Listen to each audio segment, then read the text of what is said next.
du savoir, monde du savoir, pas seulement pour les enfants. Bonjour chers explorateurs dans la ville de l'intelligence artificielle. J'ai imaginé une voiture qui conduit toute seule, évite les obstacles et vous emmène en sécurité à destination pendant que vous lisez un livre ou faites une sieste. Ce n'est pas une scène d'un film de science-fiction, mais un futur qui frappe à notre porte. J'ai voulu expliquer ce que sont les véhicules autonomes et comment l'intelligence artificielle devient leur cerveau, leurs yeux et leurs oreilles. J'ai invité tout le monde à un voyage vers le futur.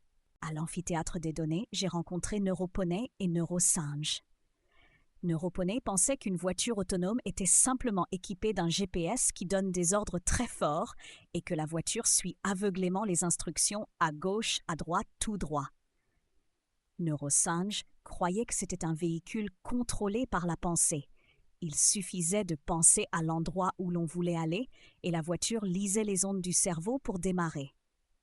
J'ai expliqué que les véhicules autonomes ne suivent pas une carte sans réfléchir et ne lisent pas non plus dans les pensées. Ce sont des robots très avancés qui, grâce à l'intelligence artificielle, perçoivent et comprennent le monde qui les entoure. Dans le tunnel des pensées, j'ai rencontré Neurofourmi et Robochien.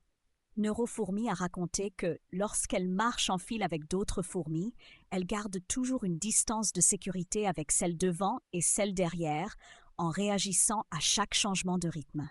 Robochien a expliqué que lorsqu'il court dans le parc, ses yeux et ses oreilles recueillent sans cesse des informations sur l'environnement, ce qui lui permet d'éviter un arbre, de sauter par-dessus une flaque d'eau et de ne pas heurter d'autres chiens qui jouent. J'ai trouvé que c'était de très bons exemples. Une voiture autonome fonctionne de façon similaire, utilisant ses sens pour observer en permanence ce qui l'entoure et réagir très vite aux changements afin d'assurer la sécurité.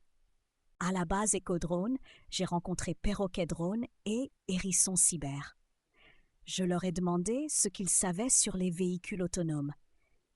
Perroquet Drone a expliqué que ces véhicules utilisent différents capteurs, comme des caméras, des radars et des lidars, pour créer une carte en 3 dimensions de leur environnement. Hérisson Cyber a ajouté que le cerveau de tout cela est l'intelligence artificielle qui analyse toutes ces données en temps réel, reconnaissant les autres véhicules, les piétons, les panneaux de signalisation et prenant des décisions pour accélérer, freiner ou tourner.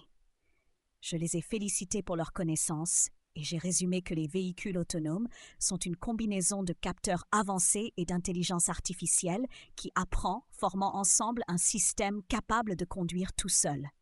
Chers explorateurs, aujourd'hui, j'ai vu que les voitures apprennent à réfléchir. J'ai compris que les véhicules autonomes, grâce à l'intelligence artificielle, ont le potentiel de rendre nos routes beaucoup plus sûres et de nous libérer de la nécessité de conduire. C'est une révolution qui va changer notre monde pour toujours. J'espère que ce voyage vers le futur des transports a été passionnant. J'ai donné rendez-vous à tout le monde pour de nouvelles découvertes dans la ville de l'intelligence artificielle.